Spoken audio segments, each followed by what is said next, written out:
পারেন। আমি জাস্ট কয়েকটা ছোট ছোট এক্সাম্পল দিই। এবং আন্ডাররেটেড ক্রিকেটার যারা আমাদের সবার দৃষ্টিতে, তাদের পারফরমেন্সটাকে যদি সামনে নিয়ে আসি, গল টেস্টে বাংলাদেশ যেভাবে ফাইট ব্যাক করেছে, ঘুরে দাঁড়িয়েছে, এবং ফিফথ ডেতে বাংলাদেশ যেভাবে ফোর্থ ডে শেষ করেছে, সেটা যদি অন্তত 30 থেকে 35 ওভার কন্টিনিউ করতে পারে, এই টেস্টে বাংলাদেশের জয় পাওয়া অসাধ্য না। কেন এই ডিসকাশন? দেখুন, বাংলাদেশ এই মুহূর্তে 187 রানে এগিয়ে রয়েছে। 177 করেছে 3 উইকেটে টেস্টের থার্ড ইনিংস, বাংলাদেশের সেকেন্ড ইনিংসে 10 রানের লিড পেয়েছে।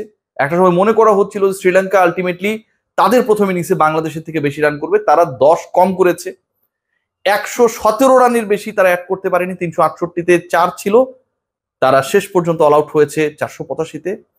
শেষ 4 উইকেটের পতন ঘটেছে মাত্র 15 রানের মধ্যে। শেষ 5 উইকেটে শ্রীলঙ্কার 3টা নিয়েছেন নাইম, 2টা নিয়েছেন হাসান মাহমুদ। বাংলাদেশ দলের সেকেন্ড ইনিংস নিয়ে সবসময় একটা টেনশন থাকে।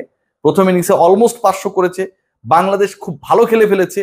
বাংলাদেশের 2টা অসাধারণ সেঞ্চুরি হয়েছে, মুশফিক এবং শান্ত। বাংলাদেশের লিটন কুমার দাস 90 রান করেছে।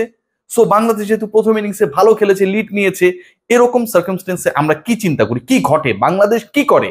বাংলাদেশ করে দ্বিতীয় ইনিংসে এত গু ক্রিকেট খেলে যে আসলে প্রথম ইনিংসে সেই আলোচনাটা আর থাকে না, তৃপ্তি আর থাকে না। দ্বিতীয় ইনিংসে বাংলাদেশ অসাধারণ ব্যাট করেছে। সাদমান 76 করেছেন, সেঞ্চুরি হয়ে যাচ্ছিল, অল্পের জন্য হলো না। আনপ্লেয়েবল একটা ডেলিভারি মনে হয়েছে তার কাছে সেই মতো, সেটাতে বিট হয়েছেন। মুমিনুল হক অবিশ্বাস্যভাবে সুইপ করতে গিয়ে যেভাবে আসলে বলটা এক্সিকিউট করার চেষ্টা করেছে সেটা পারেন নাই, ওকে, নো ম্যাটার। নাজমুল হোসেন শান্ত এক ইনিংসে বাংলাদেশি কোনো একজন পার্টিকুলার ক্রিকেটার যদি ভালো করেন, পরের ইনিংসে তিনি ভালো করবেন না, ওই একটা ইনিংস দিয়ে 10 ইনিংস চলবে। একটা প্রথাগত ব্যাপার আমরা দেখি, অলমোস্ট 150 মেরে দেওয়ার পরের ইনিংসে তিনি 50+ রানসে নট আউট রয়েছেন।